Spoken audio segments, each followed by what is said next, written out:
OPS அவர்கள் இதுவரை எடுத்த முடிவுகள்லேயே அருமையான முடிவு, பெஸ்ட்டு முடிவு, சரியான முடிவு. அவர் அரசியல் வரலாற்றிலேயே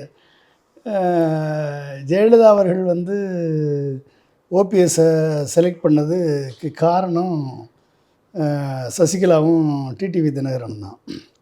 ஏன்னா அவர் சொல்கிற இடத்துல சொல்கிற வேலையை பார்ப்பார், சொல்கிறத செய்வார். இன்னொன்று அவங்க கொண்டு வந்த நபர் அமைதியானவர், எதையும் எதிர்த்து பேச மாட்டார்.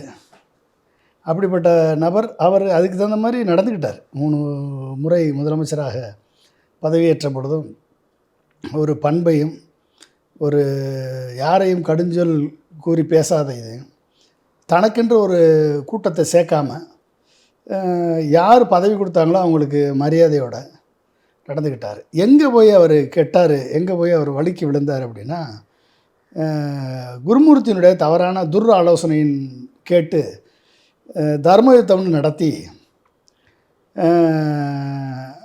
அந்த தர்ம யுத்தத்தில் போய் வலிக்கு விழுந்தவர் தான் இன்றைக்கி தான் எந்திரிச்சிருக்கார்.